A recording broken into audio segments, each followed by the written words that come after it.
The following docudrama is based on interviews with eyewitnesses and published findings. Some dialogue has been fictionalized. April 22nd, 1997, Lima, Peru. Peruvian special forces prepare to storm the Japanese ambassador's residence. At stake, the lives of 72 men held hostage by a revolutionary guerrilla movement. A deadly game is in play for the lives of the hostages. On one side is a desperate man willing to kill for the woman he loves. His adversary, a ruthless and corrupt political czar. And at the heart of the siege, the man who risks his own life to become a hero. Procedan.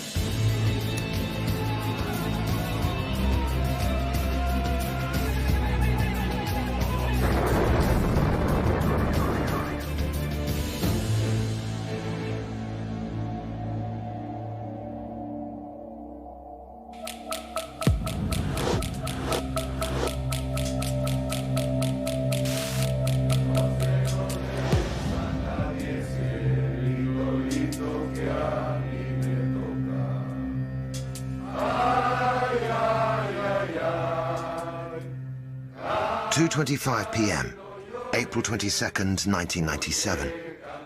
This is the story of the last hour of the last day of a siege that lasted 4 months. In December 1996, the Japanese ambassador to Peru hosted a pre-Christmas cocktail party for Lima's elite.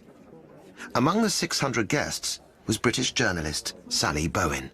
We were talking around the idea of whether Peru was now really a neoliberal paradise or whether there could be remnants of terrorism still around, when suddenly there was a loud bang. I think all came to more or less the same conclusion, that it was probably a small car bomb, maybe in the street, until suddenly the firing started. I remember just trying to imagine what it would feel like when the bullet hit flesh.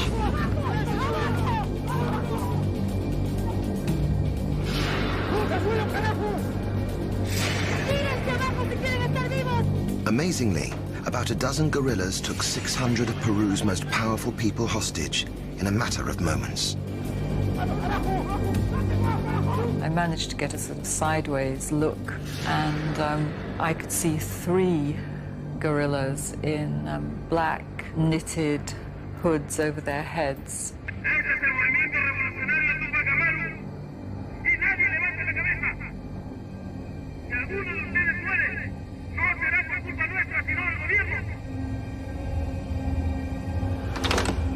The leader of the guerrillas is Néstor Serpa Cartellini, a former labor leader whose desperate act is driven by Marxist beliefs and love. His wife is a political prisoner in Peru, and he wants to exchange his hostages for her release. The Tupac Amaru Revolutionary Movement, or MRTA, has a deadly history of kidnapping and killing their hostages. Serpa was shrewd. He knew his small gang of 14 couldn't control 600 hostages, but he had some of Peru's most important people in his hands, including the foreign minister. He would be one of Serpa's main bargaining chips. Serpa released his less prestigious prisoners, the waiters, maids, and cooks. One military hostage made a run for it.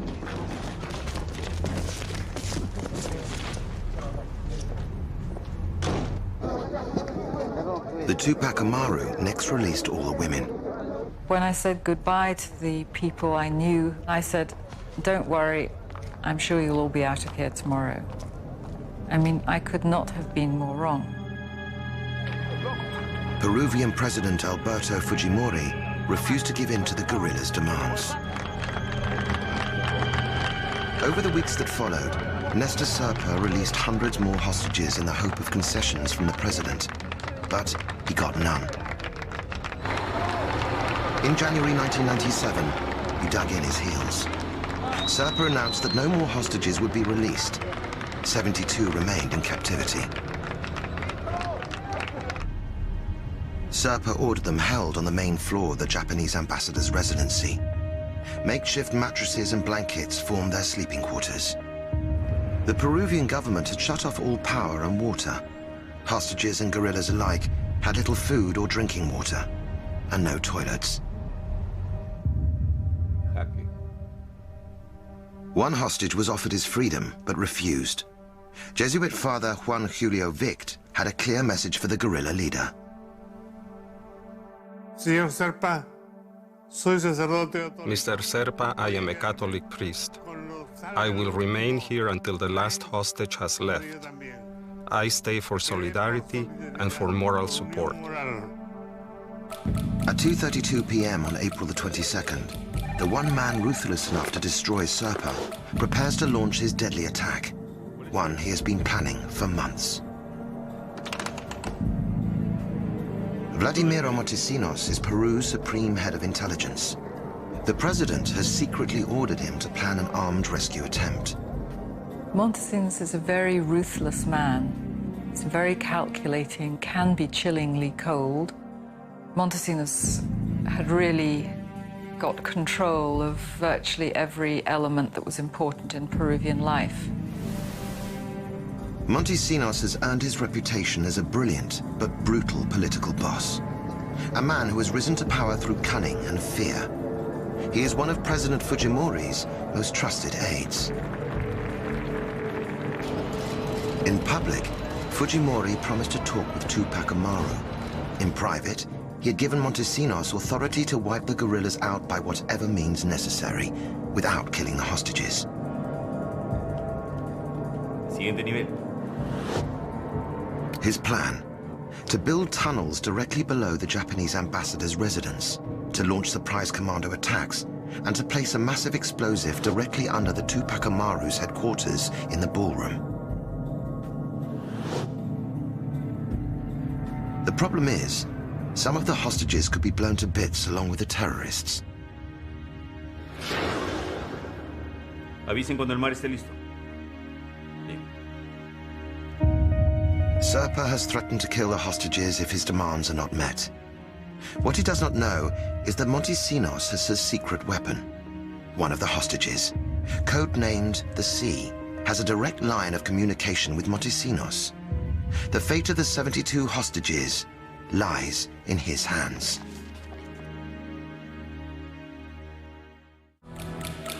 No solo en el pasadizo.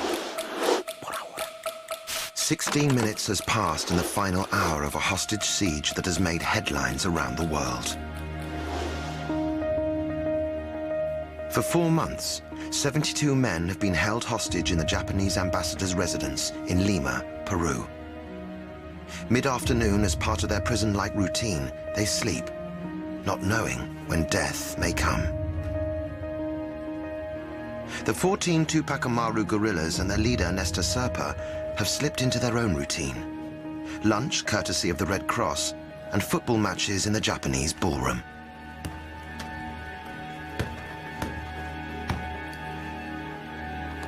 One of the hostages is not sleeping. He is Admiral Luis G.M. Pietri, a career military man and counter-terrorism expert. He was a founder member of Peru's Special Forces. For the 4-month siege, he has been muttering away over his Bible. The young guerrillas think he's gone slightly mad. What they don't know is that his Bible hides a transmitter allowing him direct communication with intelligence chief Vladimiro Montesinos. Es el mar.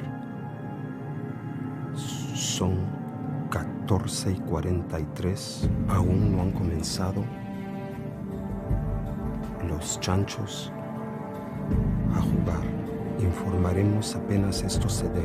GM Pietri's transmitter was smuggled into the Japanese ambassador's house in a Red Cross supply package. He also has found a pager so that Montesinos can silently respond.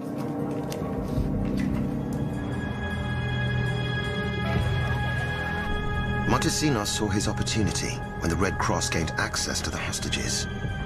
The Red Cross was allowed inside the embassy to deliver food, water, and medicine. Unbeknown to them, the government had hidden microphones among the deliveries. a través de los termos. Microphones came in inside thermos flasks, in brooms, in boxes of fruit, even in portable toilets and religious articles. Picture frames, anywhere they could put a tiny microphone. In all, 800 microphones were hidden in strategic positions around the building, letting Montesinos overhear every word that was spoken. Giampietri needed to find a way to receive messages from the Special Forces commandos in the tunnels below. One of the hostages had managed to hide a pager in his pants. Él se acercó a mí y me dijo, almirante, a todos nos habían requisado los beepers. He approached me saying, Admiral, they took our beepers and our cell phones, but he'd been able to hide a beeper in his crotch. Giampietri's task is to signal to Montesinos when Peruvian special forces should attack, with maximum damage to the terrorists and minimum loss of life to the hostages. The troops have been waiting since dawn, the previous day. ¿Cuál es su condición? Aún en espera, señor. Mis hombres han estado en alerta durante casi 32 horas. Solo esperen. Esperen la orden. For months, Vladimiro Montesinos has prepared for this day and this hour. For Giampietri, it is not a moment too soon. His fellow hostages are almost at breaking point. Most of them have been kept in the dark, as the slightest wrong move could ruin the rescue plan. Nosotros estábamos entrando ya en una situación de desesperación que era peligroso. We were so desperate that it was getting dangerous. I felt the same way. Some people weren't sleeping. Some cried at night. At any moment, someone could lose control. One wanted to use the string of my guitar to strangle the terrorists.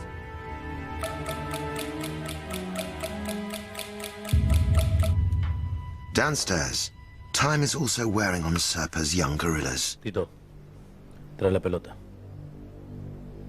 Serpa has used regular football matches to shake off the tedium, but kicking a makeshift ball around is hardly morale-inspiring. Ya, terminen. Es hora de levantarse.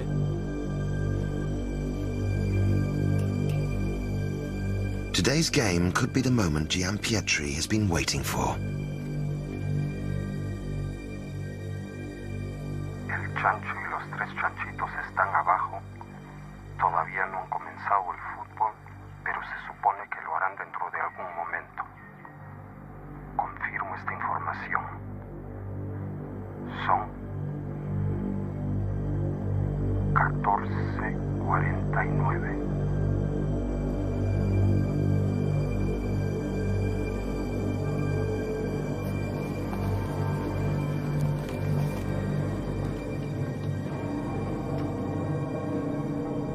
Over the weeks of inactivity and stalemate, Nestor Serpa's lack of leadership skills and experience have become increasingly obvious to his troops.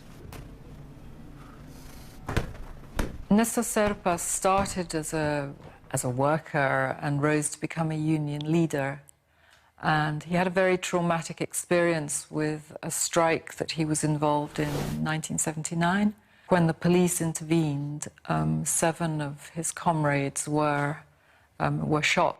Serpa joined the MRTA, which was a sort of classic left-wing Latin American guerrilla group, very much along the Che Guevara line. The MRTA started off robbing banks to get money. They did a number of Robin Hood-type activities. By 1997, the Tupac Amaru revolutionary movement had been defeated. Over 600 were in jail. Serpa's aim was to free his comrades and relaunch their Marxist cause. At the beginning of the siege, Serpa offered to free the hostages in exchange for the release of 465 Tupac Amaru guerrillas. Over the months, that demand fell to just 20. One name always topped the list. Right to the end, Serpa insisted on freedom for Nancy Gilvonio, his common-law wife. I think for Serpa, Nancy Hilgonio was an absolute key piece.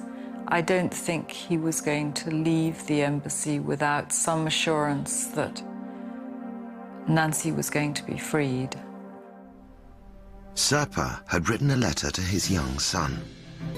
Mi querido enano, si algún día salgo de esta residencia japonesa, será porque conseguí lo que ustedes esperan y sueñan con que se haga realidad. My dear little one, if one day I leave this Japanese residence, it will be because I have found what you are hoping and dreaming of.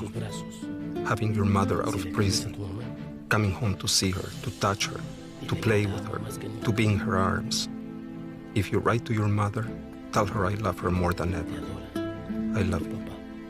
Your dad. Driven by political belief, ignited by love, Serpa's act was that of a desperate idealist. But more than 3 months of negotiation had led nowhere. Cuban President Fidel Castro had offered Serpa and his comrades asylum if they agreed to release the hostages. Now, Serpa was ready to capitulate.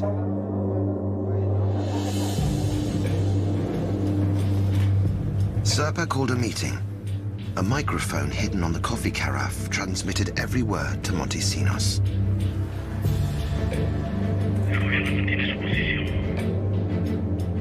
No muestra ninguna señal de querer aceptar nuestras demandas. Camaradas, dejemos este lugar. El gobierno de Cuba está listo para recibirnos. Tú eres el líder, ¿no? Se supone que tienes que quedarte hasta el final. Abandonar la residencia sería como capitular ante ellos. Pongamos la voto.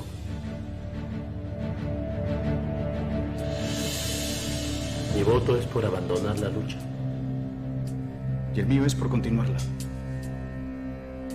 Por la liberación de todos nuestros camaradas en prisión. ¿Quién está conmigo?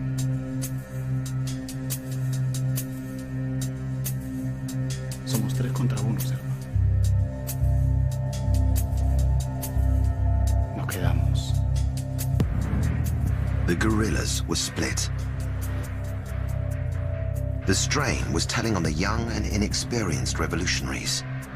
In desperation, one turned to Father Vict. Una chica miraba por la ventana. I saw one of the girls was looking out the window. When she turned around, she had tears in her eyes. I asked her what was wrong. Padre, a mí me dijeron que esto iba a durar 2 o 3 días. Pero ya han pasado 4 meses. Yo ya no quiero estar acá. Tranquila, muchacha.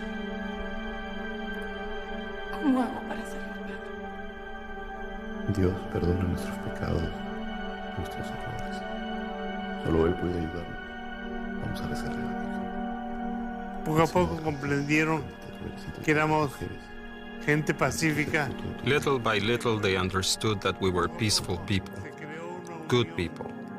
And little by little, we all became closer, which worried Serpa.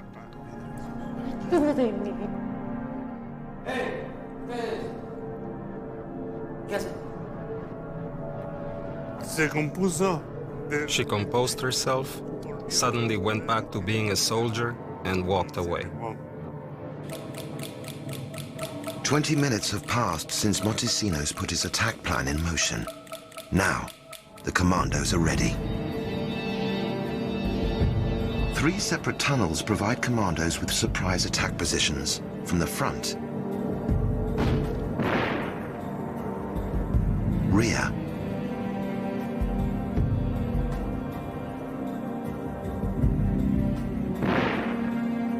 and side of the building.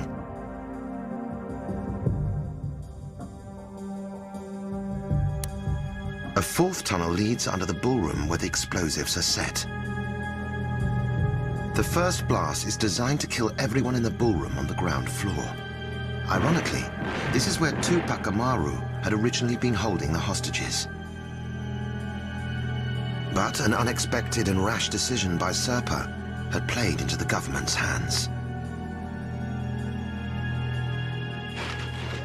President Fujimori had told the world that he would handle the Tupac Amaru guerrilla takeover with negotiation and diplomacy. He met with the US President Bill Clinton and Japanese Prime Minister in Toronto, promising to bring an end to the siege without bloodshed.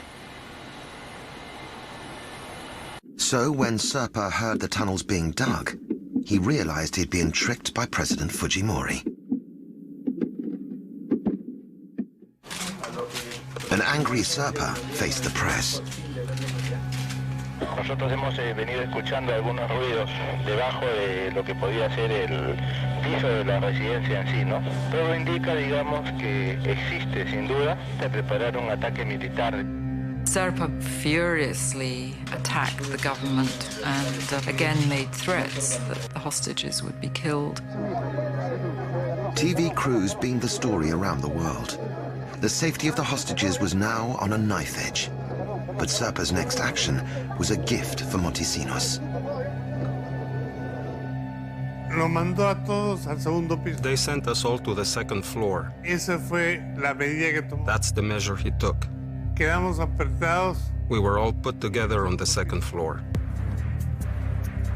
Serpa sent the hostages upstairs and grouped his guerrillas downstairs in the ballroom so that they could confront the commandos if they stormed the building. It was a decision that would determine who would live and who would die.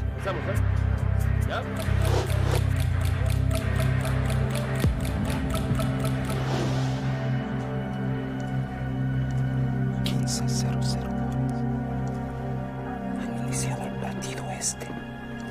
Voy a certificar exactamente quiénes son los que están involucrados. Serpa está jugando. Tito está jugando. The guerrillas are playing directly above the tunnel packed with explosives. Giampietri signals Montesinos to stand by. But before launching the attack, Giampietri must check that none of the guerrillas are close enough to the hostages to kill them. Upstairs in the next room, these hostages know nothing of the coming attack. Unwittingly, Father Vict invites one of the guerrillas to join him in a game of chess. ¿Quieres jugar?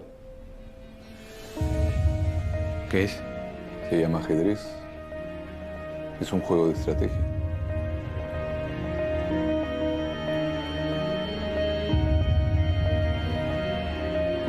After 4 months, few of the hostages expect a rescue attempt. Jaque. Or for that matter, to live.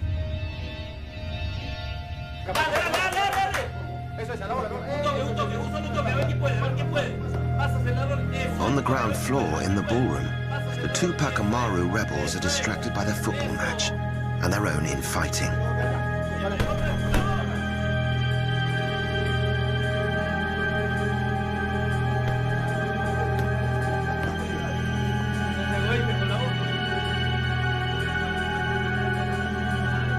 On the floor above, Giampietri waits for an opportune moment to signal the attack. But still, there are too many guerrillas close to the hostages. Less than half an hour remains in a drama that has stretched out across 4 months. Most of the Tupac Amaru guerrillas play football in the ballroom of the Japanese ambassador's residence. Upstairs are 72 hostages. Peruvian special forces have hidden for a day and a half in tunnels below, waiting for the order to strike. But government agent Admiral Luis Giampietri has a problem. There are too many guerrillas guarding the hostages for the rescue to succeed. El comandante nos quiere a todos abajo. Ya, vamos, todos abajo. ¿Qué esperan? Vamos. Then guerrilla leader Nestor Serpa sends a message to the guards upstairs to come down and join the football.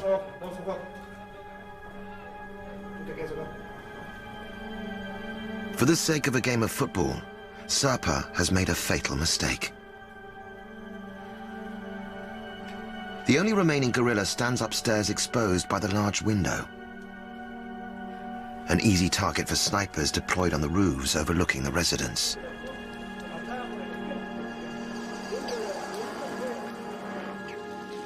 Montesinos' violent assault is primed. No plan is foolproof. But Montesinos has covered every base with admirable cunning.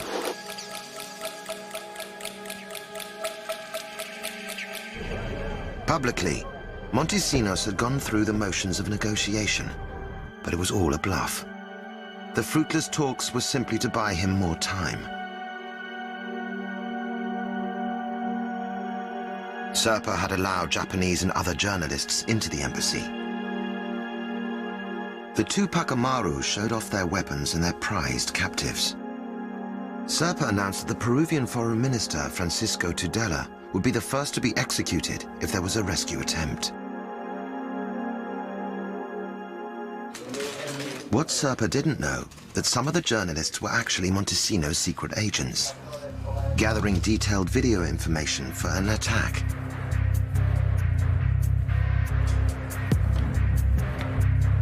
The intelligence chief also needed to be sure that the guerrillas had not mined the ground outside the building.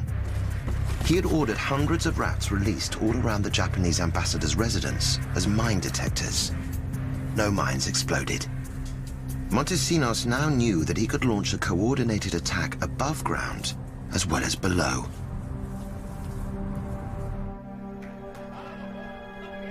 Giampietri tells Montesinos to seize the moment. 15, 10. Arriba uno solo en el pasadizo. Abajo, 13. Cambio. Indicar si puedo ya comenzar a hacerle preparativos para la gente. During the siege, Admiral Giampietri has only trusted a few men. Now the time has come to tell the other hostages about the rescue attempt. Amongst them, Peru's foreign minister, Francisco Tudela, the Tupac Amaru's prized hostage. La idea era que no supieran más que unos cuantos. The idea was that only a few of us would know so that no one could disagree and stop us.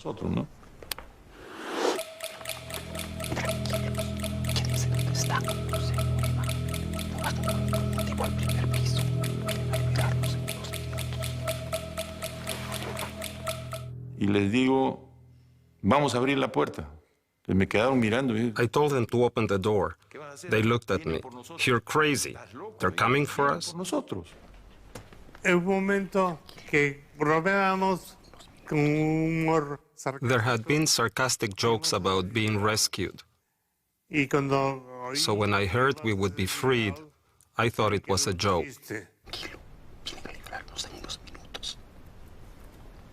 For 4 months, Father Vict has preached non-violence.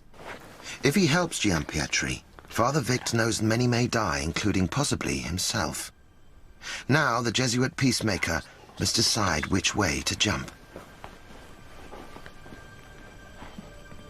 Juan Julio, tienes que ayudarme a mover el escritorio.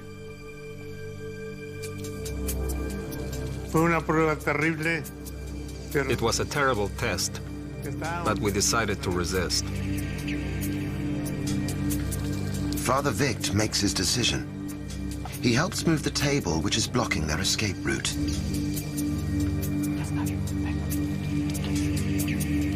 The commando's plan is to free the hostages through these terrace doors.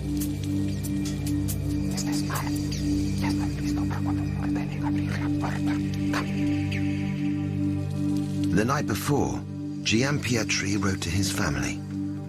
He knew that if the building was attacked, the Tupac Amaru would kill. And as a senior military man, he would be one of the first to be shot. Yo he escrito mi testamento y mi despedida. I wrote my will and final farewell to my family. There was a huge internal struggle. Literally, to be or not to be. Vivir o no vivir. En otras palabras, we were all very conscious that the Peruvian state could not give in to terrorism. But at the same time, we all wanted to live. Jugar las dos cosas no era muy fácil. It was particularly difficult knowing that if there was a military attack, at least 40% of us would die. Una operación militar.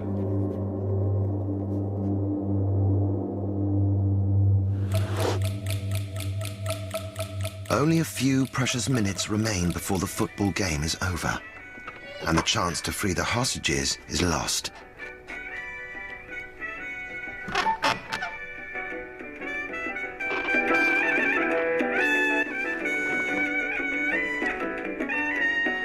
After 4 months, the bolts on the terrace doors have rusted shut.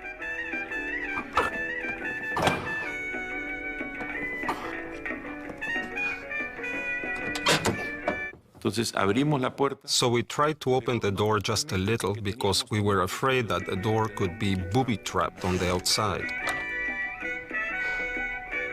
The door opens safely. Word of the rescue plan spreads among the hostages.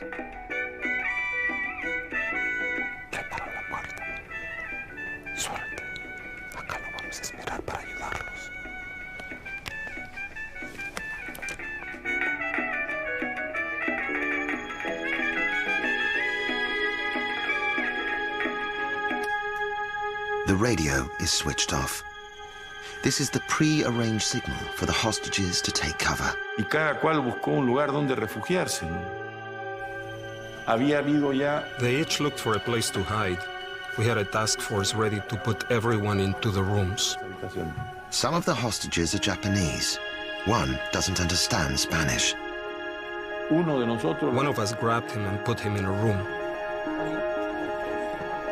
The window of time is closing fast.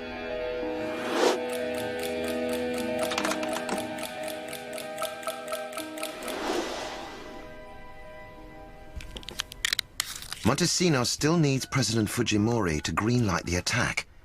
But at this vital moment, he can't reach the president, who's dealing with his own personal problems. Ya sé lo que está haciendo. Montesinos called Fujimori. Fujimori was in the Palace of Justice doing some routine procedure about his divorce. And the assistant who answered Fujimori's mobile phone didn't want to pass Montesinos through. So Montesinos ended up yelling at the assistant down the phone in order to get put through to Fujimori so that Fujimori could give the order to go in.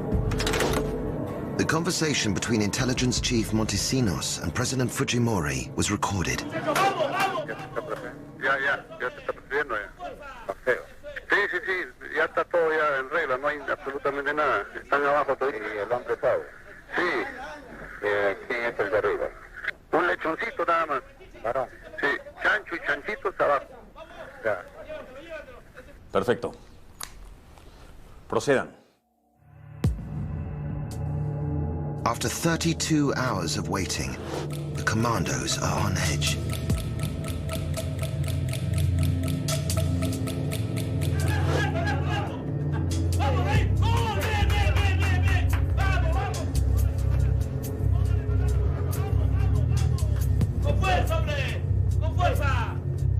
It's now up to Gianpietri to give the code to attack. Mari está enferma. Mari está enferma.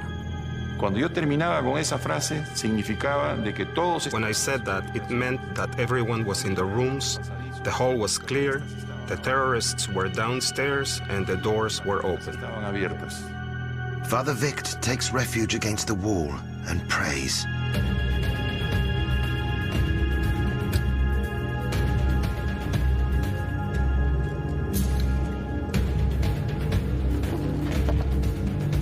¿Listos? ¿Listos? But just as the countdown begins, things go horribly wrong. Hay un helicóptero por aquí. Informamos que había un helicóptero que casi malogra la operación. A helicopter almost wrecked the operation. I don't know why it was flying over the building just then, but the MRTA stopped playing football.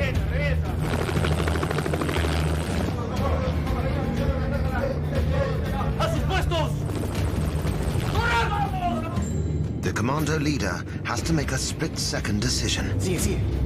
3, 2, 1, dale. The explosives fail to ignite. ¿Qué pasa, carajo? No sé. Y el oficial que estuvo abajo tuvo un tiro seco. When the officer in the tunnel tried the first explosion, nothing happened. but they had backups for everything. Tenían duplicado. A car battery provides a quick, low-tech backup plan. Dale.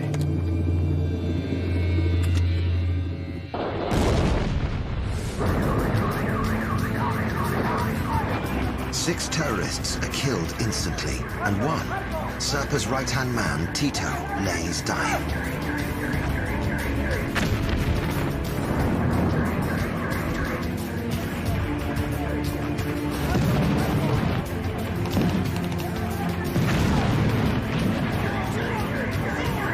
Serpa and 7 others run upstairs determined to kill the hostages. 140 commandos storm the building from all directions. The Tupac Amaru face overwhelming odds. Porque el ingreso fue masivo, fue por... It was a massive attack. Everybody came in from 10 different places at once. The commandos must get to the hostages before the guerrillas can kill them. Nestor Serpa is gunned down on the staircase trying to make it to the hostages.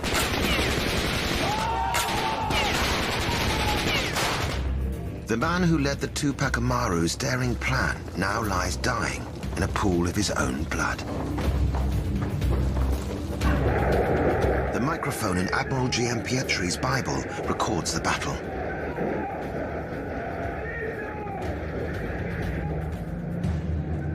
Nosotros siempre supimos que si sobrevivían a cualquier ataque, ellos iban a ir a buscar. We always knew if there was an attack and they survived, they would come and kill us, and that's exactly what happened.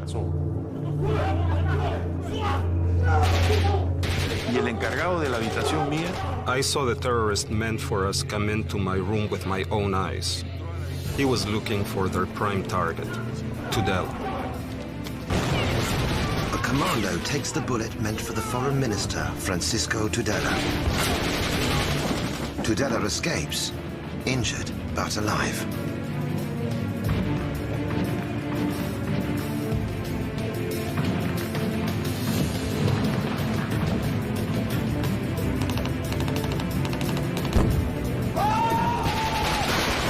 The commandos gain the upper hand, moving from room to room.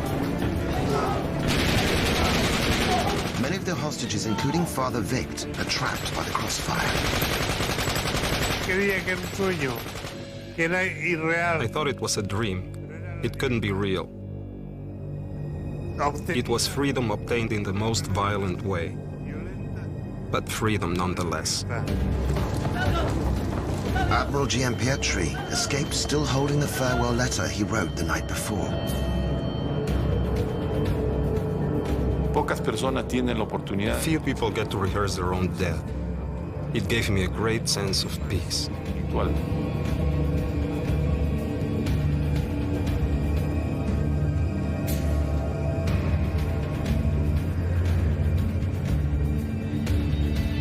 En ese momento, at that moment, I said to myself, I'm alive. I finally knew I was alive. The microphone in Admiral Giampietri's Bible records the end of the siege as the guns fall silent.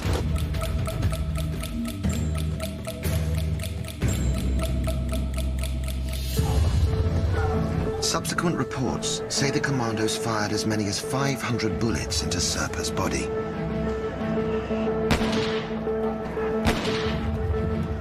Critics called it an execution-style killing. It's a revenge against the man who humiliated Peru's leadership to a worldwide audience. Whether he died in a gunfight or was savagely executed, the truth may never be known.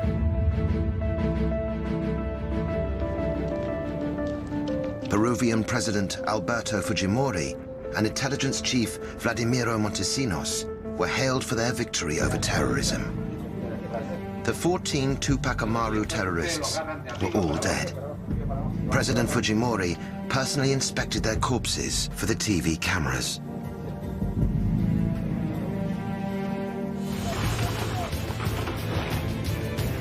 Only one hostage was killed.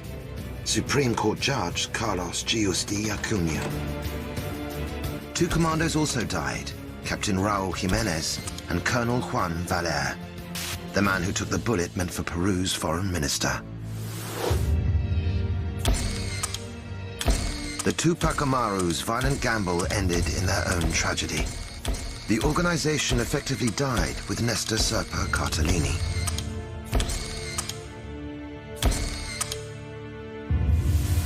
His sons, Nestor and Juan Carlos, now live in exile. His wife, Nancy, will be in jail for the rest of her life. Sully Bowen believes that the Peruvian government's violent solution to the hostage crisis was born out of their own humiliation. The military and the intelligence services had been made to look stupid. I mean, 14 guerrillas, most of them untrained, most of them very young, who'd come from the jungle, who'd never been in Lima before. And even if they didn't eventually gain their ends, was a real blow to the pride of the armed forces and the intelligence services.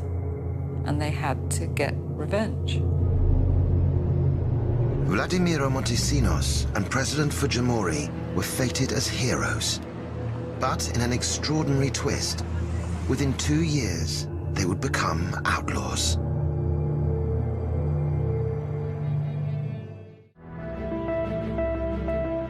On April 22nd, 1997, the Japanese ambassador's residence in Lima had been retaken after a siege lasting 126 days.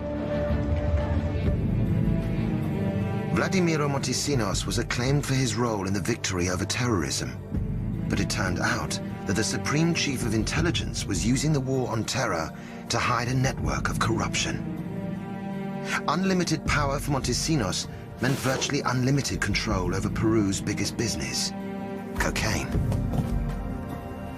There's quite compelling evidence that Montesinos continued to ship cocaine out of Peru during the Japanese embassy siege, taking advantage of the fact that the eyes of the press were firmly fixed on what was going on inside the Japanese residence. In September 2000, Peruvian television transmitted a secret video recording. It showed Montesinos bribing a Peruvian politician. His empire of crime and corruption was revealed. By the time he had become Fujimori's co-power broker, he was really Peru's drugs kingpin. He took a percentage on every shipment of cocaine that left Peru. Montesinos fled the country, but was captured in June of 2001. When he fell, he took Peruvian President Fujimori down with him. In the end, Fujimori could not survive without Montesinos. He also fled the country not long after Montesinos left. About a couple of weeks, he went off to an international conference in Brunei and never came back. He sent a fax telling the Peruvian people that he was resigning. Just like that, the president was gone. Vladimiro Montesinos remains in a Peruvian prison, awaiting a sentence that will put him behind bars forever. Father Vict was awarded Peru's National Human Rights Prize for his support of the hostages. La violencia no es solución. Violence is no solution. Violence only breeds violence, hate, resentment, and death. After the siege, Admiral Gianpietri went into politics and was elected Vice President of Peru in 2006. Esto no fue una cosa circunstancial, y esa es una de las razones. This wasn't a chance thing. Porque creo it was one of the reasons I got into politics. Because I really think that if this country doesn't change, our society could explode. A violent guerrilla, a corrupt henchman, and a deceptive politician. The actions of each of these three men contributed to their tragic downfall. One dead, two disgraced in a countdown to catastrophe. 6 months after the siege, Japanese ambassador's residence was knocked down. Peru wiped away all evidence of a house bathed in blood.